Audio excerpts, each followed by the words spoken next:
की कातण टाकला म्हणजे त्याचा नवीन जन्म होतोय. बरोबर लक्षात घ्या. बघू शकताय. तर हा साप जो दिसतोय आपल्याला तर हा इंडियन स्पेक्टिकल्ड कोब्रा आहे.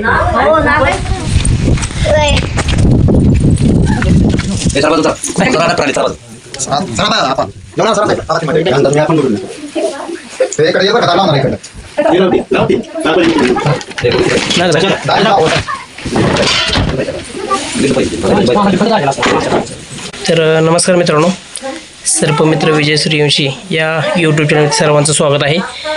आज आपण बघा पोचलेलो आहे खमजाई माळा खंबाळे.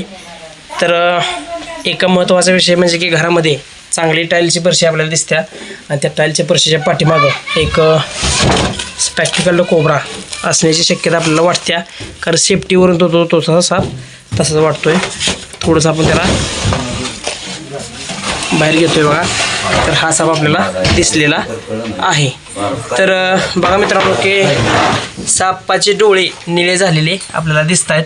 याचा अर्थ तो साप कातण टाकायच्या मापाला आलेला आहे. त्यामुळे लक्षात घ्या, हा साप थोडासा चिडचिड वगैरे झालेला असतो.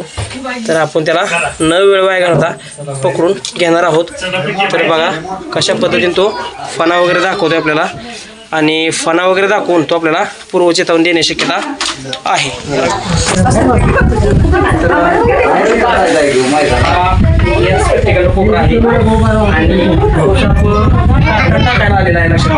त्यामुळे गप आहे देव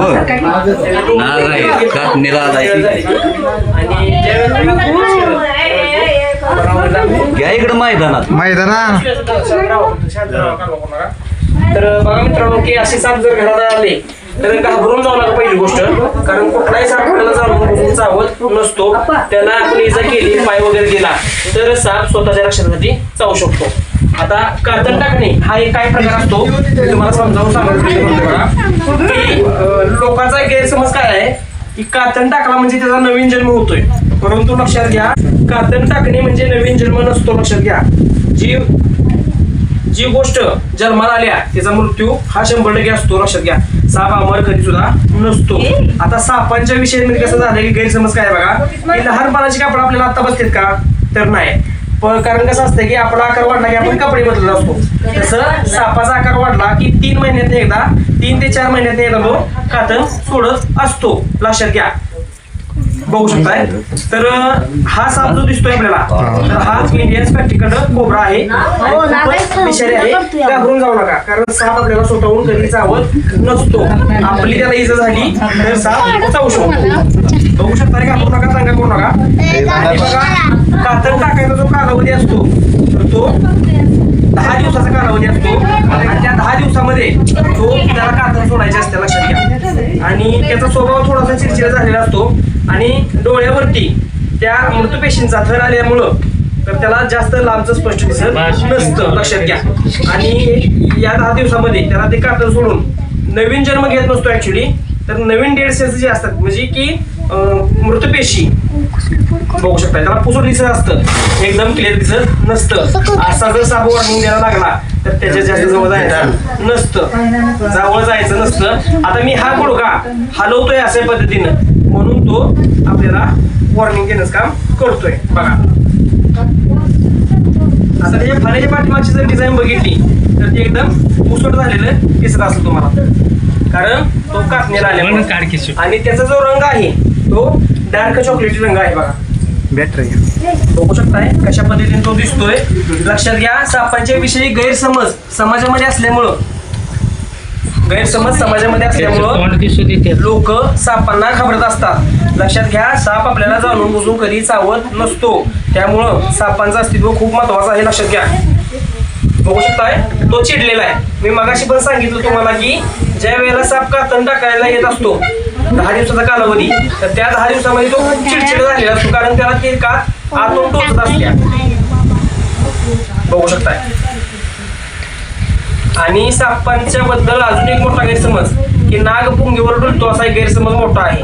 परंतु लक्षात घ्या, नाग पुंगीवर डुलत नसतो. याचं कारण म्हणजे सापाला कारण असतात. आता बघा माझ्या हाताच्या हालचाल, मी इकडे हात केला तो तिकडे बघतोय, माझ्या हाताची हालचाल इकडे झाली तो हाताकडे बघतोय आणि पुंगीवाला असं असं असं करत असतो. त्यामुळं त्यामुळे लोकांचा गैरसमज काय होतो की नाग पुंगीवर डुलतो, परंतु नाग कुठलाही पुंगीवर डुलत नाही.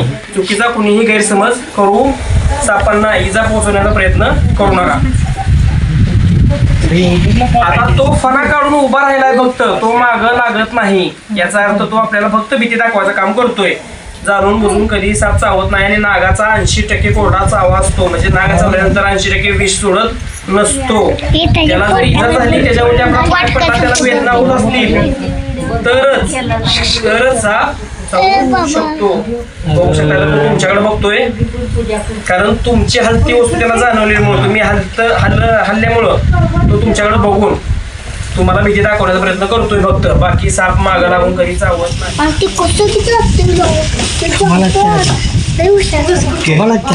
तर बघा मित्रांनो, आपण पकडलेला हा स्पॅक्टिकल्ड कोब्रा सुरक्षितपणे निसर्गाच्या सानिध्यामध्ये कशा पद्धतीने जातोय तुम्ही बघा. त्याचे डोळे अजून पण निळे आहेत बघा.